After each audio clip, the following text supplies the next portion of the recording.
Welcome back to another episode of Adventures in Machine Learning. I'm one of your hosts, Michael Burke, and I do data engineering and machine learning at Databricks. I'm joined by my amazing, beautiful, and wonderful co-host. Ben Wilson. I do integrations with Gen AI tools at Databricks. Today we are speaking with Danny, who's actually a good friend of mine. We frequent live music together. He studied history at Queen Mary University of London, then instructional tech and media at Columbia. But currently, he works at Studio, a Cornell run entrepreneurship program that provides coursework and collaboration opportunities. But he might be moving to a PhD program at some point in the near future. Maybe, maybe not. I don't know. So, Danny, starting it off, why do you care about education? Mm. Hi, Michael. Hi, Ben. Good to be here. Why do I care about education? I think that people can be described. No, let me phrase this a different way.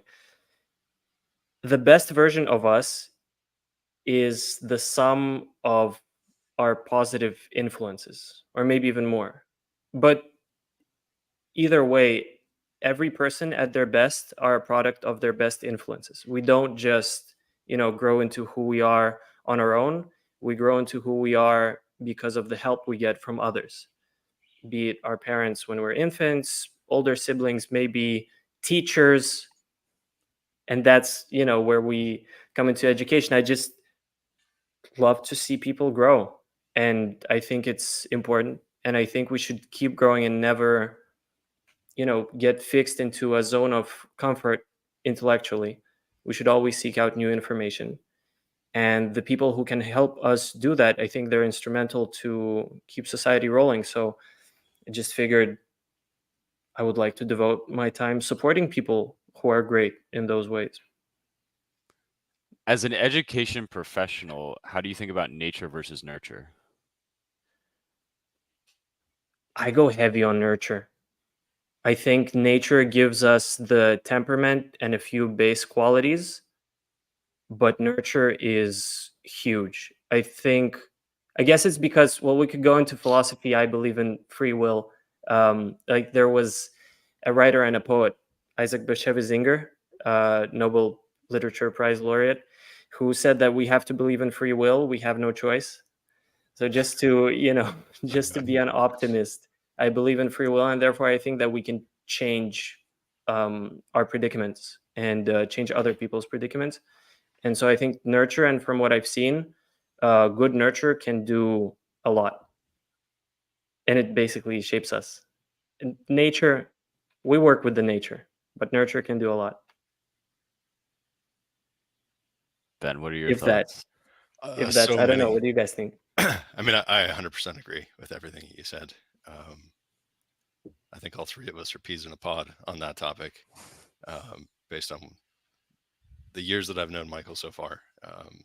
He's definitely in that camp, continuous learning, improving through getting exposure to the right sort of information, the right sort of people, and yeah, and I'm the same way. I seek that out, and it's great to hear more people who are in that camp. Uh, but the big topic that we were talking about before we started recording was particularly Gen AI and its influence in learning and the potentials that it possibly has.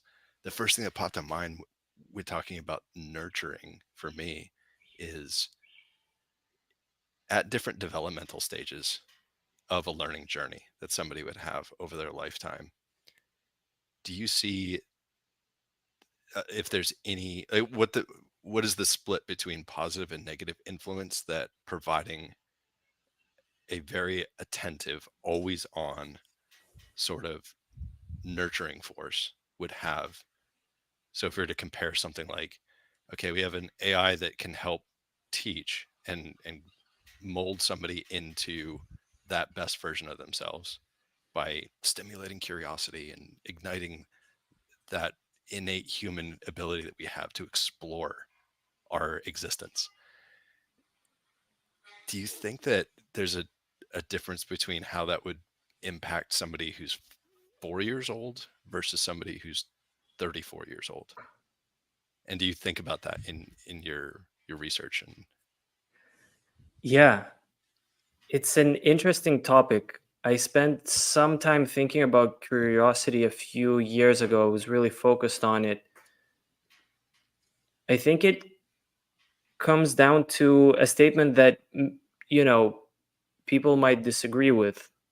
We don't know if it's true, but I feel that it's one of the truths that I live by, is that people never lack motivation, or people are never not motivated. They're always motivated, but the question is, they're motivated to do what? Maybe someone's motivated to, you know, to complete a video game in a day, or maybe someone's motivated to read a book in a day. We assign values to all of these activities as a society, positive, negative. But I think there's always,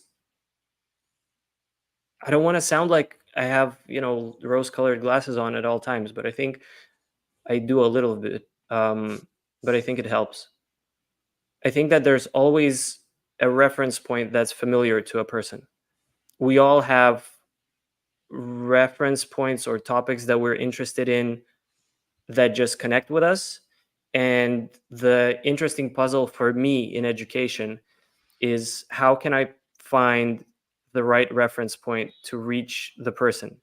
Be it a 4-year-old who, for some reason, likes boats and pays attention to boats, and or toddlers. It's very difficult to get many signals from them just because they cannot communicate as well. So you have to observe them really closely to see what interests this person.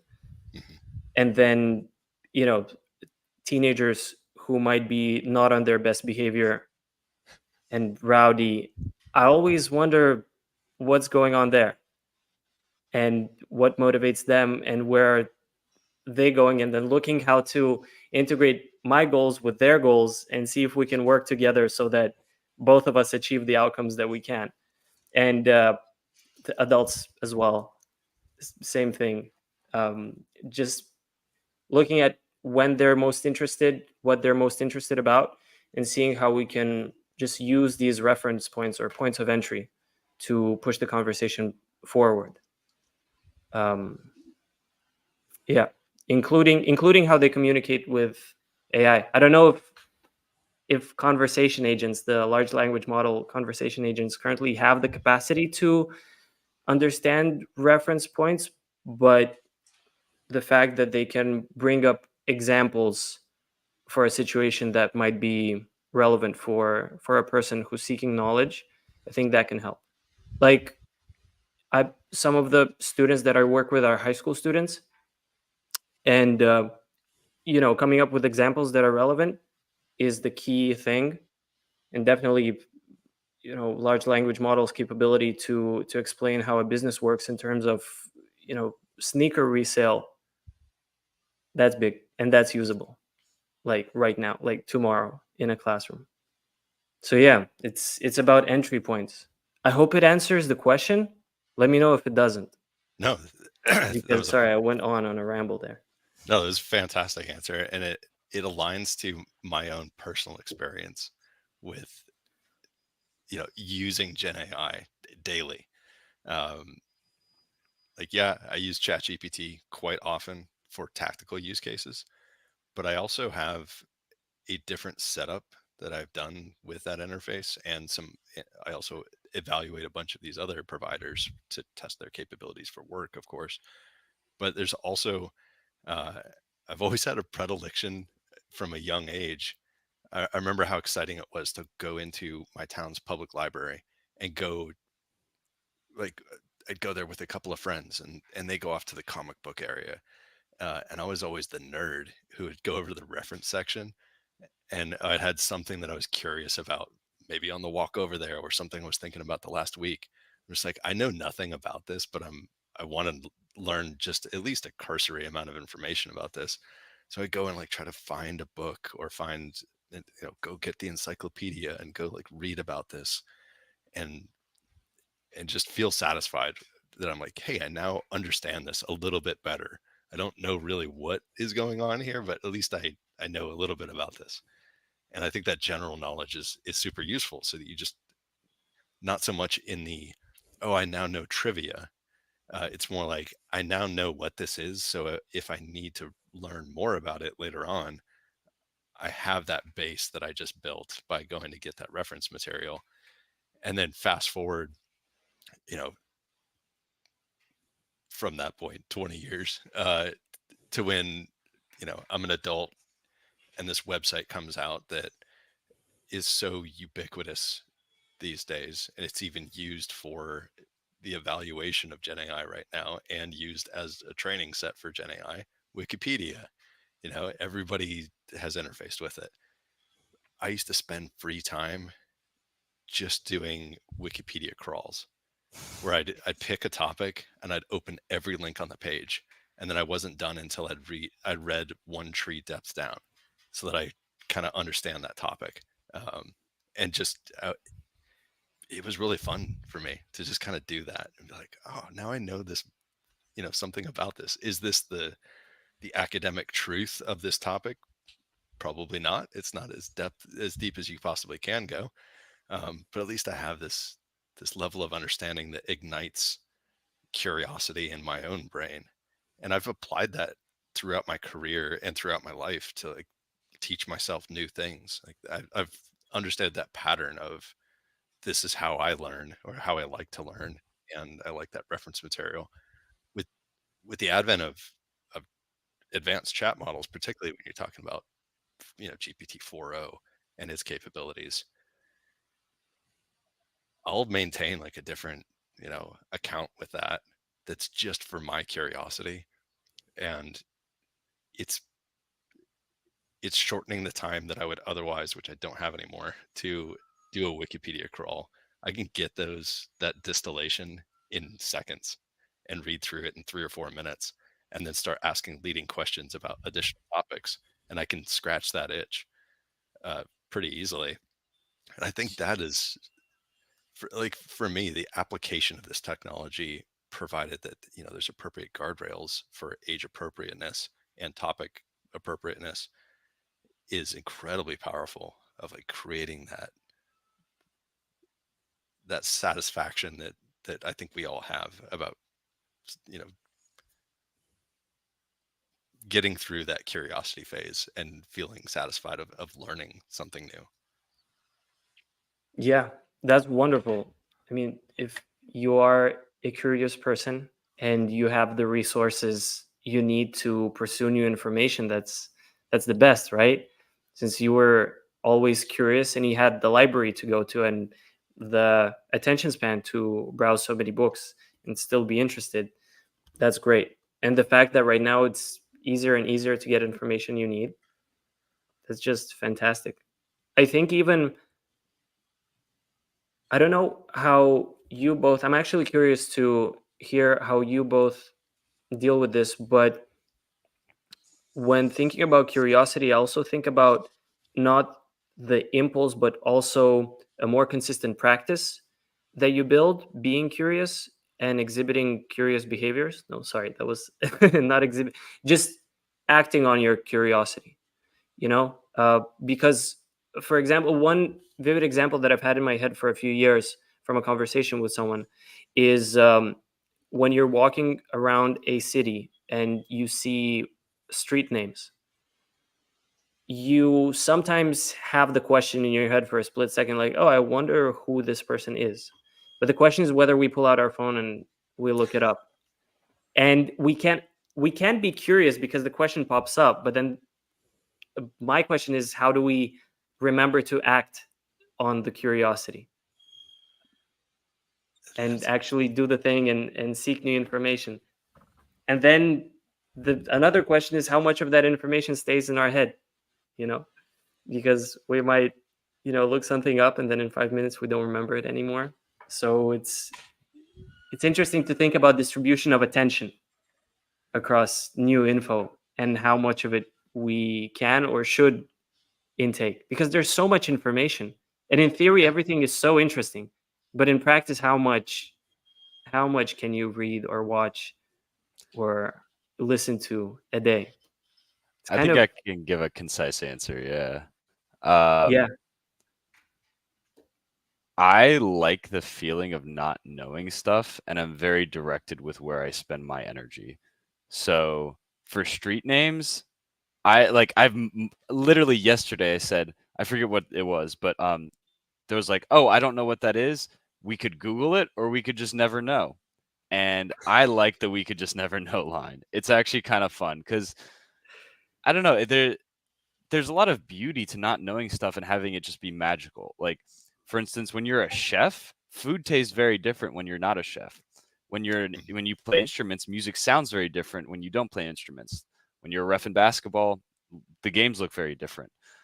And having stuff just magically appear outside of your area of expertise, I think is a really beautiful thing, and it's really fun to experience. And then I can save all of my energy for going really, really hard in a few areas. So that's my take. I like That's that fair. take. I'm similar, but a little bit more broad. So I'm that nerd that will pull out the phone and look up the name. Um, it's not so that I have hopes that I'm going to remember that 20 years from now. I probably won't.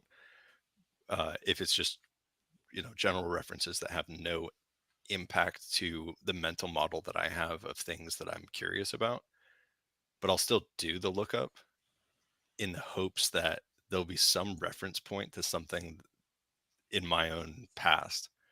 Uh, for instance, like walking through a town around here or something like where I live, I'm like, man, I've seen that name before, and I don't remember what it was, or it seems familiar. Look it up and be like, oh, that's why the street that runs all the way through this entire county and actually goes to, it's over 400 miles long. It goes all the way to this port city in the state. And I'm living in a state right now that I didn't grow up in, but I'm fascinated by history. And a road of that stature, like, oh, it's named after the original uh, governor of the colony of North Carolina. And I wonder, I want to know more about this person and like what their time was like. Like, were they a good person? Were they a bad person? Like, what is the actual, root history of that?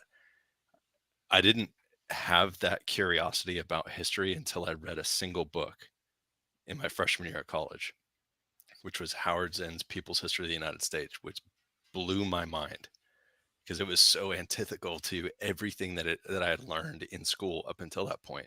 It's like, oh, these are essays and letters and references of people who actually lived during these times.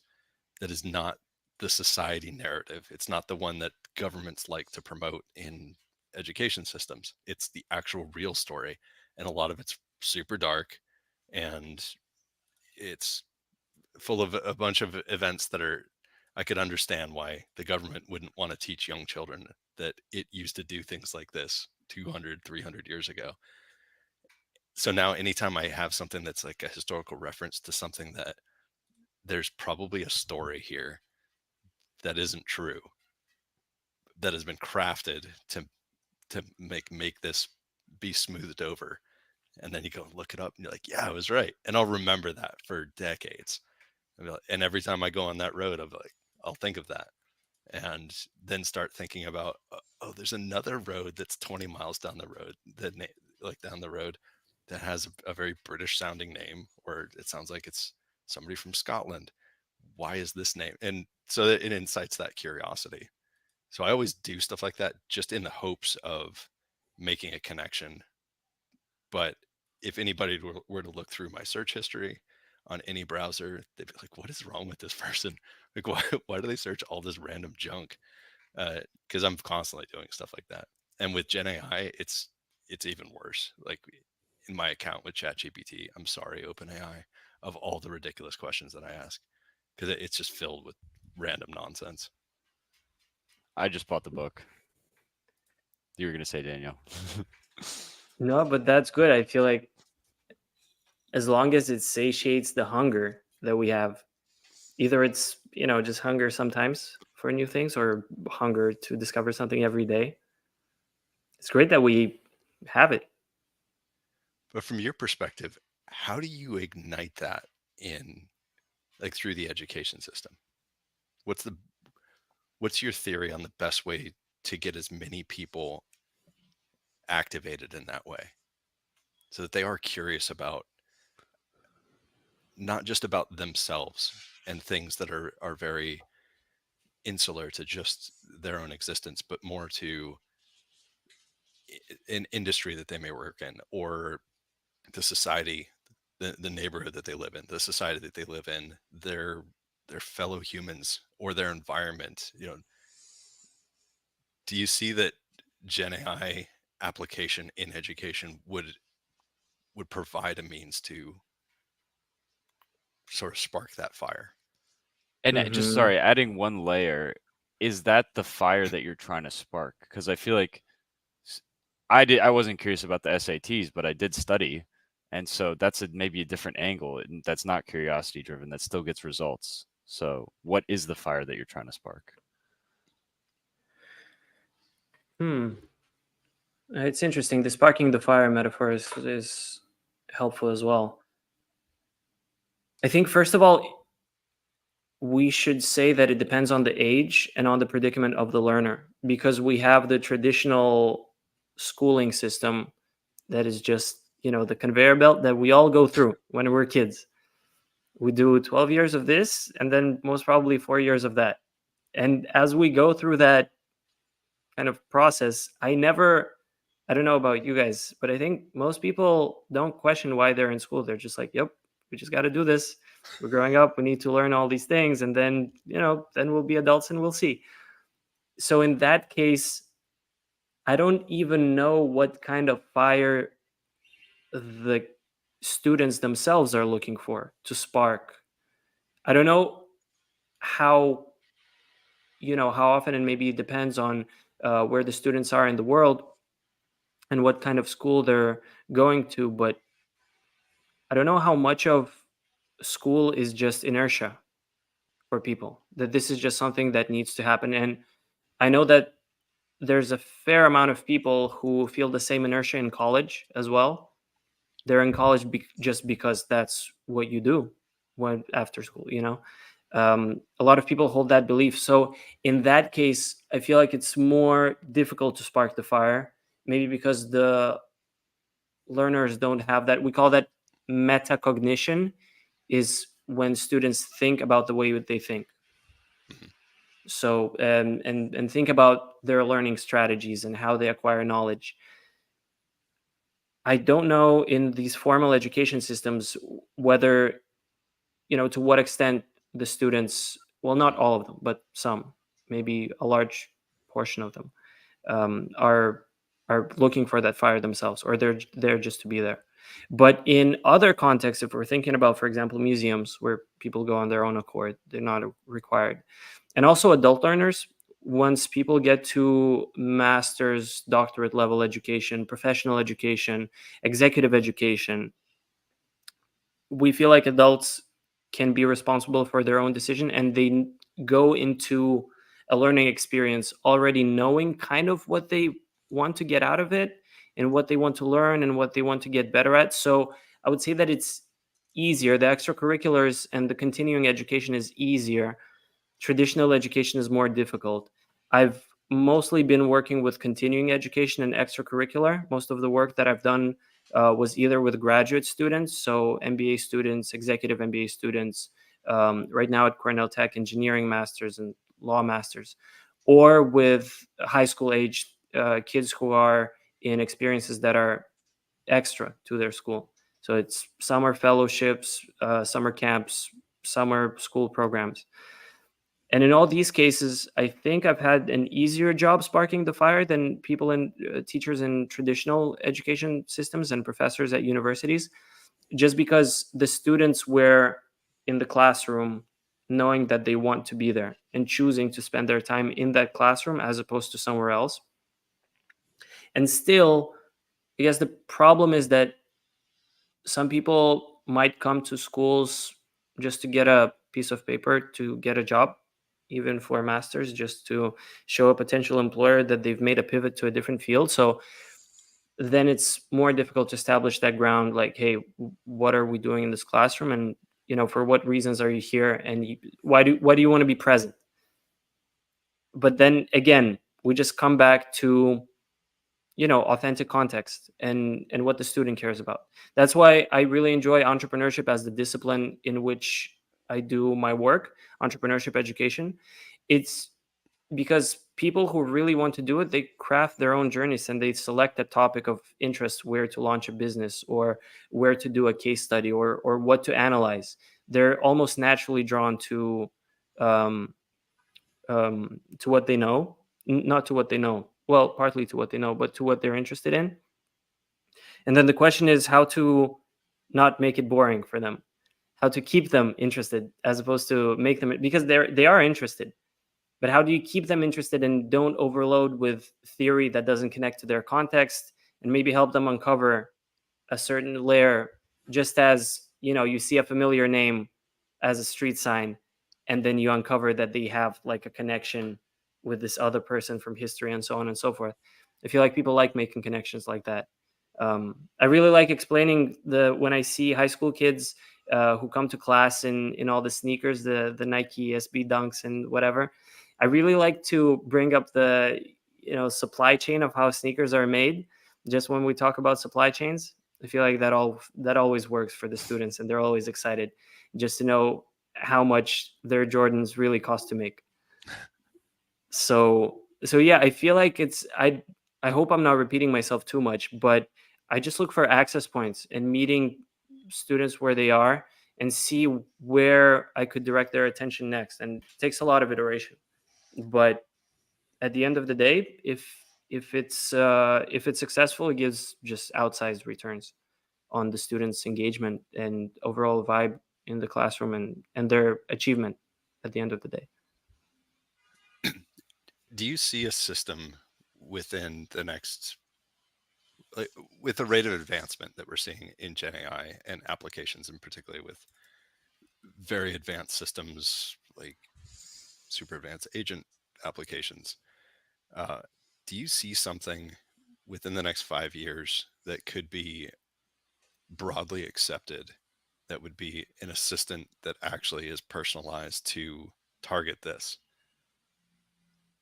Or something that's like, hey, you're in this course of study, you're doing this thing that's traditional, structured, but taking, and I'm sure, I know I've had a couple of these classes, I'm sure both of you have as well. You're like, all right, this is a requirement for my graduation from this university program, uh, but it's not really tied to my degree. It's kind of adjacent to it. I remember feeling that about technical writing when I took that. It was just a core requirement at the college I went to. I was like, yeah, not super excited about the concept of learning how to write the best white paper, until years and years later. I was like, oh, I'm glad I took that class to understand like how these things are constructed and what you should focus on.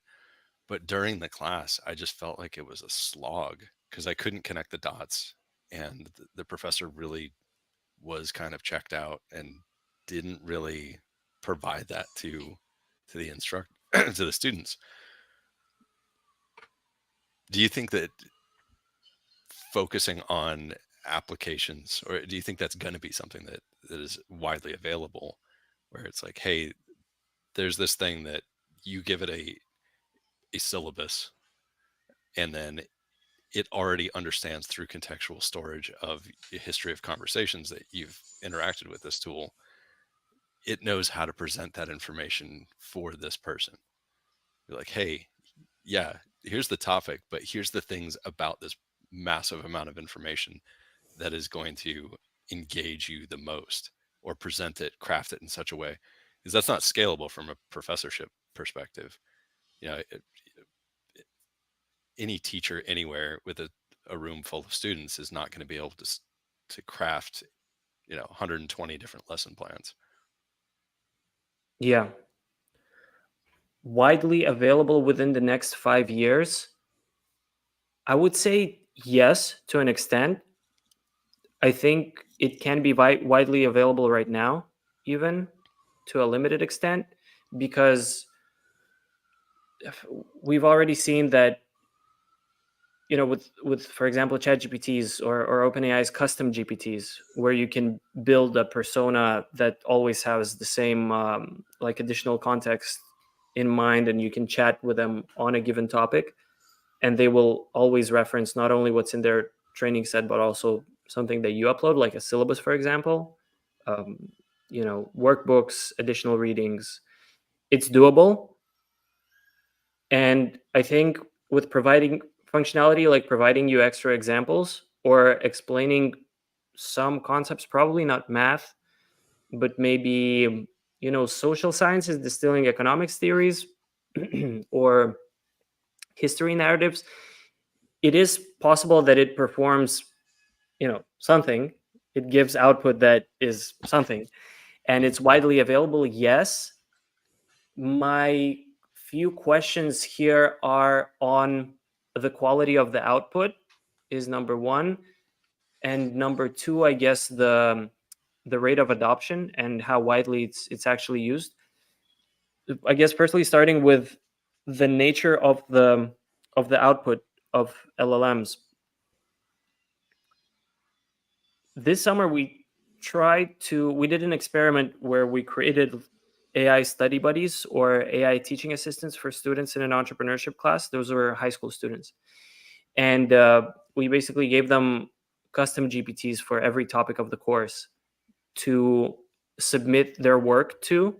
They can submit their work to the GPT and then get feedback according to the worksheets, syllabus, rubrics, and all the material we have for the class before they submit it to the professor. The class didn't have any grades because it was like an extracurricular, but still, we did that. And to be honest, the output wasn't too good. Maybe there are things to do with the prompt, but if we go kind of more to the technical side a little bit, what we think happened is that at least the GPT technology is having a hard time reading PDFs. So sometimes it reads them, sometimes it doesn't. So if a student uploads like a business slide deck, sometimes it just cannot access the PDF and it gives an answer as though it did. Because as we know, the most difficult thing for ChatGPT or another LLM chatbot to write is "I don't know." It just wants to please us more than give us the correct answer. So we've just seen very weird things happen. The LLMs giving feedback without having access, work, hallucinating content that wasn't in the student's presentation. On the other hand, I must say that a curious insight that we had is that the feedback would always be positive. Even the student did very poorly, the GPT would say, "You did well." Maybe not great, but it's like, "Good job on this and that." And we had students kind of write in their reflections. We collect their reflections just to see how they feel about technology as well, and just to get a glimpse into their experiences. One student said, "Oh, I thought I did really poorly on this assignment, but then I put it into the GPT and it told me that I did a good job. So yay." You know? And then and it's a legit question. Some would say, "Hey, this is false confidence," and they think they know everything. Well, they don't know it. And but at the same time, if someone is telling you that you did a good job, maybe that helps you be more involved in a process. This can go into the participation trophy discussion, of course. Right. But it's interesting. So the output, we found that it's not really reliable at this point in a student-facing way. Maybe it will be in 5 years. We don't know the rate of change of these AI models. There was this one person, I don't remember who it was, but he had a comment that about the rate of growth of LLMs. He said, "My toddler is now 10 months old. If he grows at the same rate that he has been growing, for the past 8 months, then in 10 years he's gonna weigh 1,000,000 tons, or something like that." So it's not necessarily linear, but again, this is a speculation. I don't feel like that's my topic of expertise, but right now what we see is that output is not always reliable, and I don't know if it will be reliable. Maybe we're asking too much of it. Maybe we should just ask it to give examples and not give students feedback on its work. Maybe maybe we should limit ourselves to a more narrow use case to make it work. But yeah, the output is questionable. We have to work with that. And the other thing that we have to work with is how much people actually use it, how much professors and teachers employ it. Because even if a technology is available, what I have seen is that it does take time and attention experimenting with it so that it's viable to integrate into the classroom. And time and attention in a teacher's life are scarce resources. uh, Especially if someone is overworked, or maybe they're just someone who doesn't experiment with technology too much. Maybe they're not looking into ways to improve. Maybe they're happy with how they teach and how they've taught for the past X years, and then they just don't use it. So the technology can be there for the taking, but if the teacher does not know how to adopt it or is not willing to adopt it, then nothing happens. So just sorry again, I ramble on, but I guess the short answer would be, in 5 years, AI tools might be good enough for education focused use cases, for some education focused use cases, not others. And they will likely be implemented by a range of early adopters Mhm. among teachers. Among students, I'm actually more optimistic. I think more students will be using AI tools than teachers will, just to help themselves. But that brings another question of how good of teachers LLM conversation agents are. I haven't seen a reliable benchmark that would evaluate a language model's performance in education, how good of a tutor it is, because we have benchmarks that evaluate their kind of cognitive ability, so to speak. Mhm. But that's a whole other rabbit hole that I guess I'll just pause here. Sorry, I've been talking way too much. So I have a purely theoretical question for you. That you mentioned this like rate of advancement of everything that's been happening, and it's truly staggering when you think about it. The difference between the true foundation of OpenAI's tech, or the original GPT-2 model, basically put up for free on Transformers, Hugging Face Hub. You can download it now and interface with it and see how it performs. Spoiler alert, not so great. Uh, it it is not particularly sophisticated as compared to the latest state of 401 that's in beta right now. Um, so seeing that advancement and this nonlinear trajectory of, it's on a logarithmic course now, could be exponential in the next couple of years. First part of the question is, do you feel that it's inevitable that we're going to hit not this generalized, you know, highly capable intelligence in AI that can do this one thing really well? Right now, it can understand language really, really well. At its core, it's what it does, and it can generate text that is related to whatever it's been trained on. But eventually, we're going to move more into increasing capability of its core capability that it has now. So improved understanding of language and all of these other functionalities that are coming in. Anybody seen the speech demo that happened on stage back in May? Those APIs are coming. They're working on them right now, actually. The vision capabilities that are being baked in. At a certain point, you're going to move away from human capability, or, this is the equivalent to a human expert at this topic, into a super intelligence, where it's like you pick any human expert on the planet right now, they're not going to be able to compete with the capabilities of something that in this one narrow field of, an implementation of one of these models.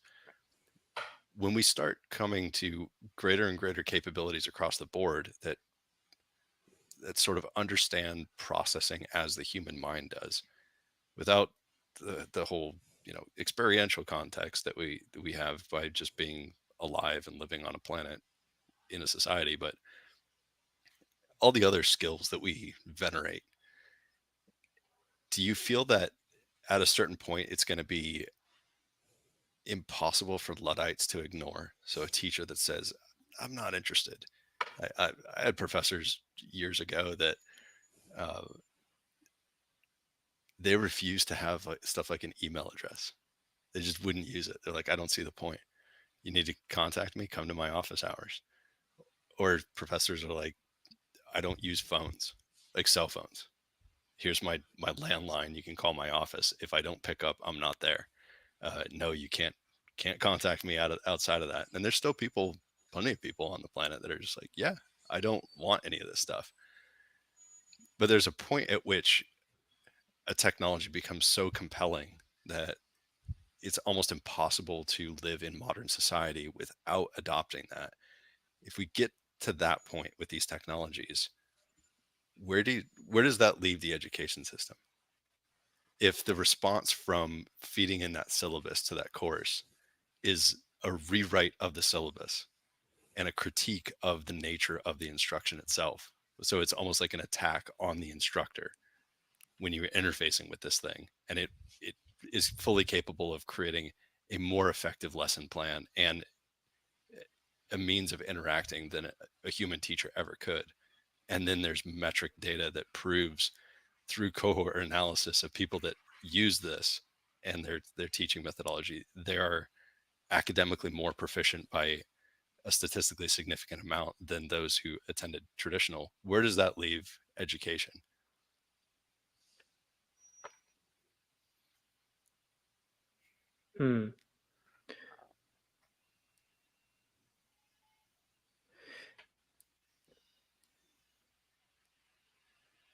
What I could say without being speculative and without being too speculative, because it's a very interesting hypothetical and we have no idea.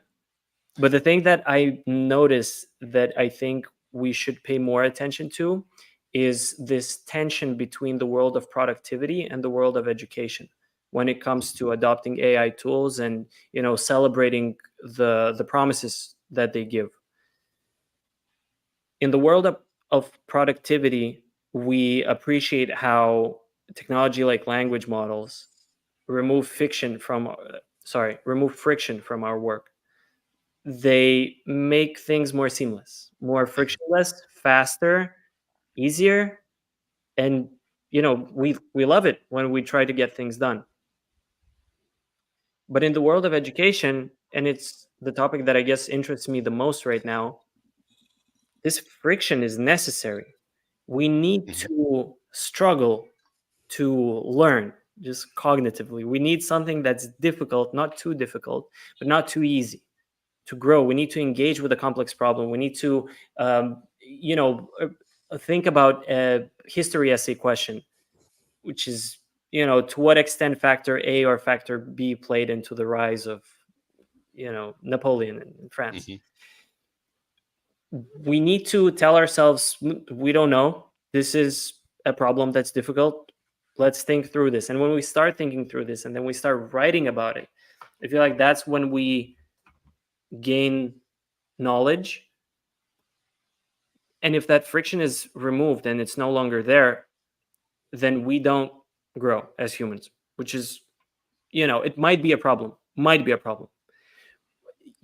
thinking of Google Maps. We have Google Maps so that, we don't have to kind of know the map by heart and we can orient ourselves. So do we need orientation skills when we have Google Map in our pocket? We don't know. Maybe yes, maybe no. But there is at least one study that I remember from a while back that that concerned calculators and the multiplication table and the question whether, why just not use a calculator and that's it. That study found that when people learn the multiplication table by heart before they go on to use the calculator, that helps them achieve better results, because by learning the multiplication table and how, I guess, algebra works overall, we form these mental models in our head about how the world works, and then it's easier for us to more deeply understand the underlying currents under algebra. And when we use the calculator, it's a useful tool that supports our mental models and helps us kind of achieve better results in terms of productivity. But also, I guess AI, it doesn't concern productivity only at this point. It concerns the creativity as well, which is, it adds an interesting layer to it. But overall,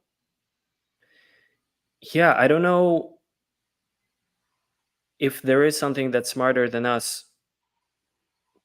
Then what the question is, what do we need to know?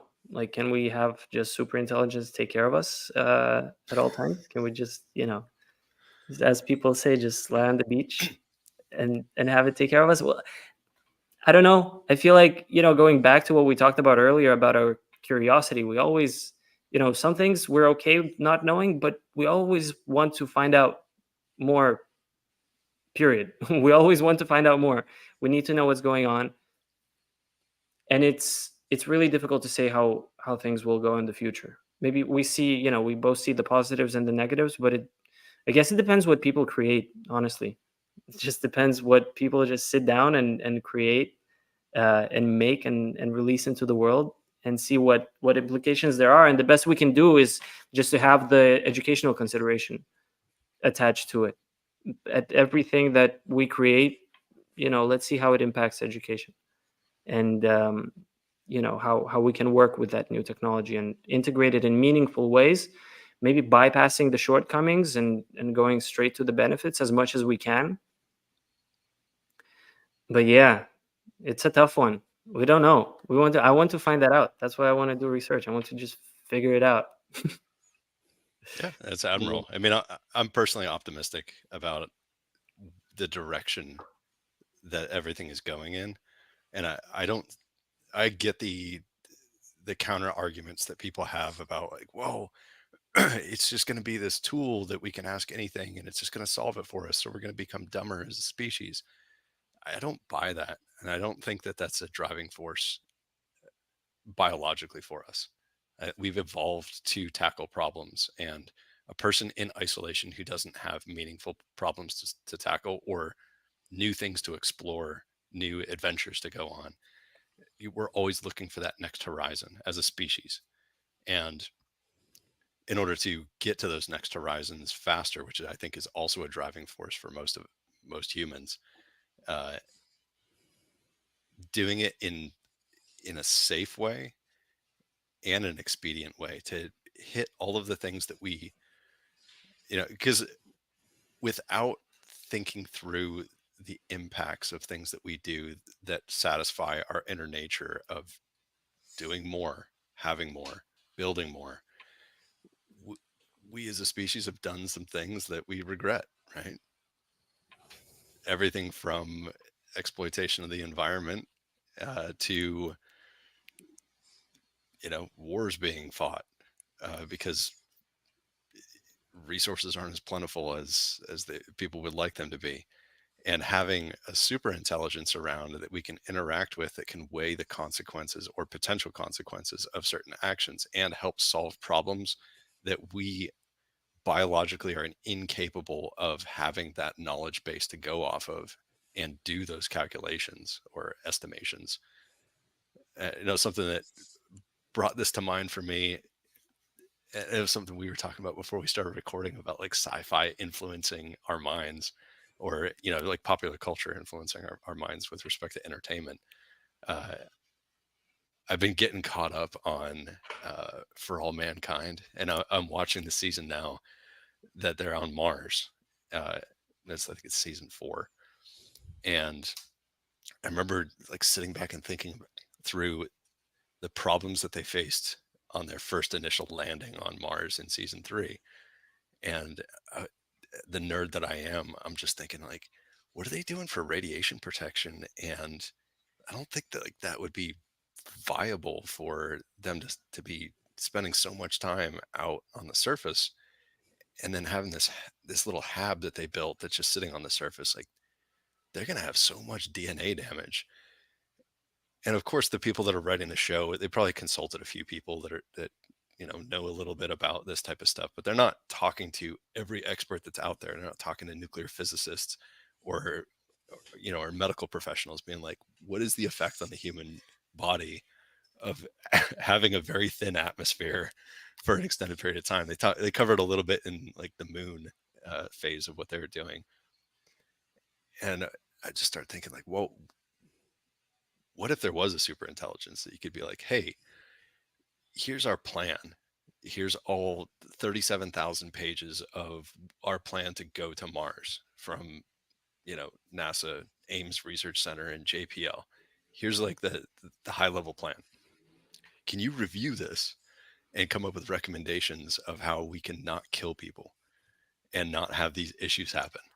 And then having it generate a modification to that plan that has safety considerations and environmental considerations, things that you could think through in more depth, that has all of that additional context. They think about how powerful that sort of system would be to just give us an additional layer of checking. Yeah, it sounds to me like you're describing an omnipresent parent for humanity. Just like a guardian or just someone who could, make sure we're doing things right and correct when we're doing things wrong. Just kind of watch over us, take care of us. Well, I don't know. It sounds like it. Maybe an omnipresent teacher, an omnipresent mentor. Yeah, that would be. I mean, that would be good if that happens.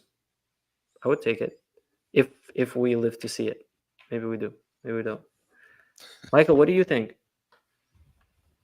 I knew this would happen in this episode. I have literally like 18 questions that I've been like trying to re-enter into the conversation. So that's what I think. But yes, I agree. It'd be cool to have an omnipresent parent. Be helpful. There's one thing that I can't end the episode without getting clear though. So we talked about these access points. I intuitively know what you're talking about because I experience them, but can you go a little bit deeper into what the hell they are? Like, I am in a current place in knowledge. I'm in an emotional state. I have a set of interests, and I know these things. I want to attain this new set of information. And the way that I envision that in my head is like, all right, I have this structure, and I'm like adding pieces on top of it. And maybe the structure isn't geometrical, maybe it's like a blob or something, but I'm like appending into my existing knowledge base. So to that end, one, does information have to be appended to the existing base, or can it sort of live in isolation and float by itself? And then two, for your access points, are they emotional? Are they, where's the learner? Where do they need to go? Like, what exactly is an access point? That's a fantastic cognitive science question. I'll try to answer to the best of my ability, partly by kind of mirroring what I've read from other people. I think you're spot on that not always, but sometimes, maybe even often, we integrate a new piece of information into our existing, frame of thinking, or the cognitive scientists, they call it cognitive schema, or the educational scientists. I don't want to step on cognitive scientists' toes because I only know the educational part of it. But yeah, we either integrate the new piece to go with what we know so far, or sometimes what happens is we see a new piece that is so different that we adapt what we know to fit the new piece. It's like So we see something new and we're like, wait, this doesn't fit into anything I know. So I have to go back to what I know and kind of rearrange pieces to make sure that the new piece of information fits. And that happens kind of almost subconsciously, I think, if I'm using the word correctly. Um, but in terms of how these access points, how access happens, my best guess is that it's emotional first, because I believe that feeling is the beginning of thought, and there are many people who would disagree. But feeling, in any case, feeling is a good place to start. I know that it elicits a strong response in our minds, and it helps things stick around for longer. And it sounds like, Michael, you're just trying to see how to transform yourself into a learning machine.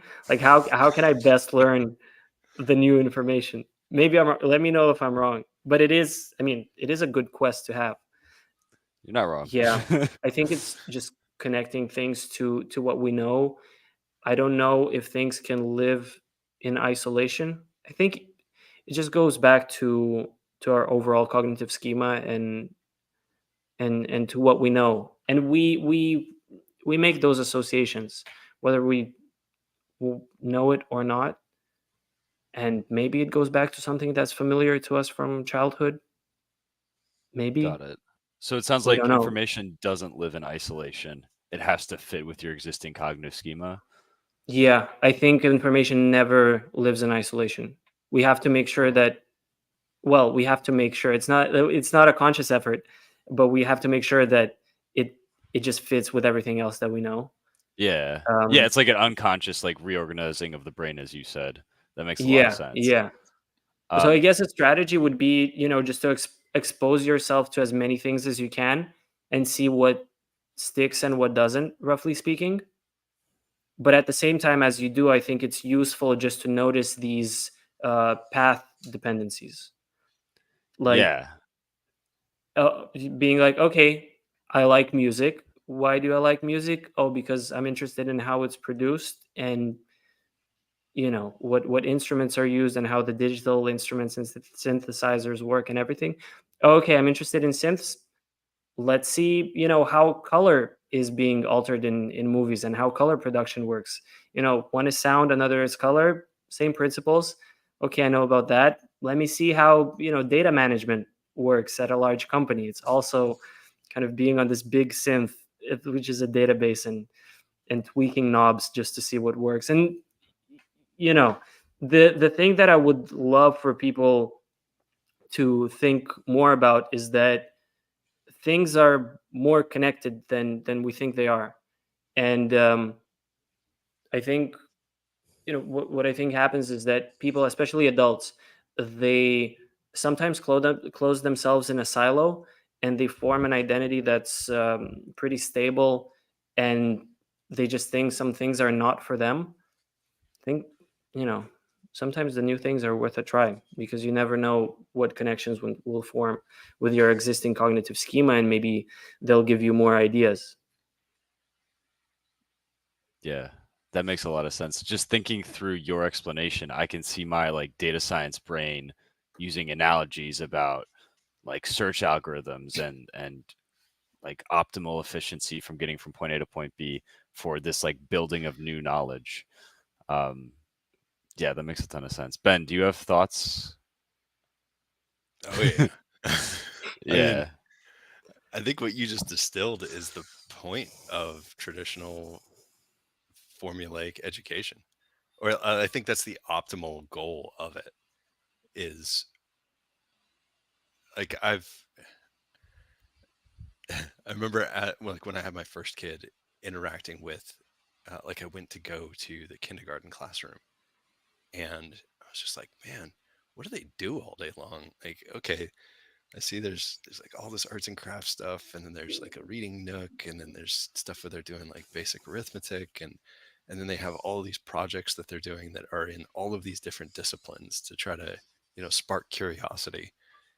And then at a certain point, as my eldest kid got older, I noticed that it becomes more structured and more like just formulaic to the point where a lot of those other things are not being cared for.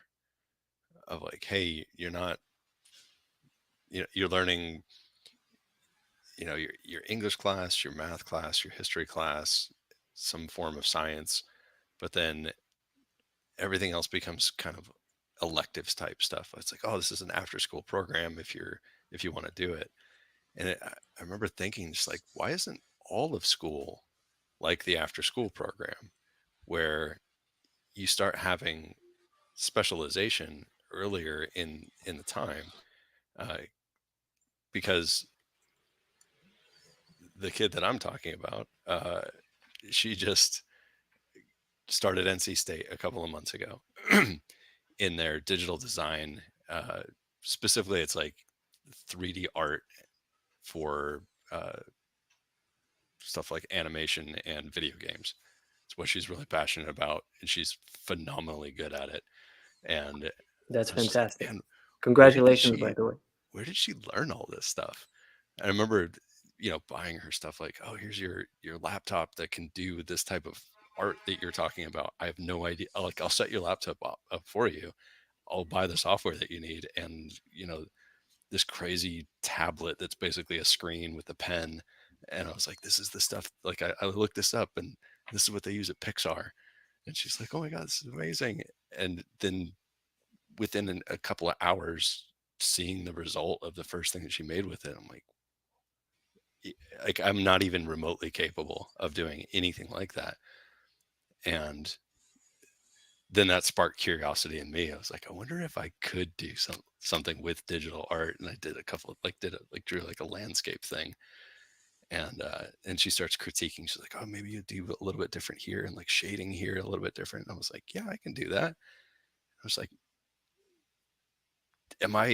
did I think that I couldn't do any of this stuff because of the education system? Because I never took art classes. I never really engaged in that. I'd always thought like, oh, I'm terrible at this. But I've seen stuff with other like-minded adults who are very curious and are in that mode. Like, I've met a very small handful of them in my life where at the age of 67 years old, they pick up the guitar for the first time, and they're terrible, but they don't care, and they keep on working at it until 2 years later you're like, whoa, you can play that classical piece of music on that guitar, finger picking style, and that sounds amazing. um, and then they're just off onto the next thing. They don't want to get stuck in some rut where they're just doing the same thing. Their minds feel stifled and frustrated like that. And I think, at least for myself, emulating those people is my life goal. Is like, I want to be that guy in his 80s picking up a new skill and just trying to prove to myself that I can do it, and enjoy the process of being terrible and then seeing myself get better over time. I love that feeling. And I'm curious, like, from a cognitive science perspective or educational science perspective, is that something that can be taught to people outside of just purely seeing like like having a human mentor, or somebody somebody that you can witness and see, oh, that seems cool, I want to be like that guy when I'm that age? Yeah, I believe that it has to come from within. I think it's amazing what you describe. Basically, people showing you what's possible, right? It people around you showing you that graphic design is possible, and it's not something that that is just done like magic. Um, People showing you that picking up a guitar at any age is possible. I think we humans do good at relating to other people, which is, I think, one of the reasons why humans need other humans in anything we do. Just to see, oh, this is a being who is just like me with hands and legs. They can do this thing. Oh, cool. Maybe so. If I'm a person and they're a person, maybe I can do the same thing. Then the question is, yeah, maybe some people put more hours into one thing than others. Um, but I think it's just fantastic, and I don't think that it can be taught. No, maybe I do think that it can be taught because it's a habit at the end of the day, right? The Yeah. habit of trying new things, and habits, we can form them. If someone helps us form those habits in childhood, yeah, that's good. But we can do it in adulthood as well if we try. But that needs, specific influences. and just other people showing us that it's possible. Yeah, I just want to affirm that side of the argument. Like the single best learning tool for me is being around other people that know how to do something. And I always elevate my game to the level of the players. Like I play a lot of basketball. If I'm playing in a bad league, I'll like jog around and like I don't know, shoot dumb shots. But if everybody's better than me, suddenly I lock in and I play really well.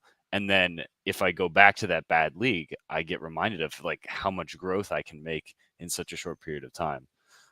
So I think it's absolutely essential. Like what you surround yourself with and what you input into your brain, it can't be discounted. It's so important.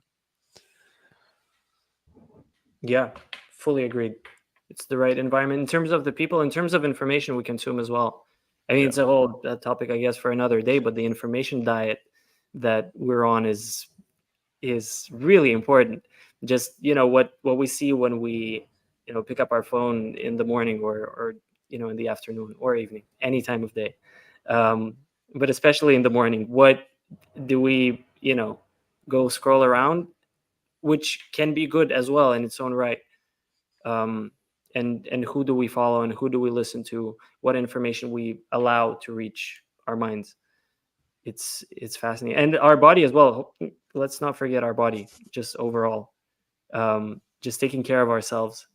But it's the environment is a great example of taking care of ourselves in a holistic way, and being around the people who inspire us to do new things. I think it's something to aspire to. Yeah. All right. Well, over time, on that note, I will summarize.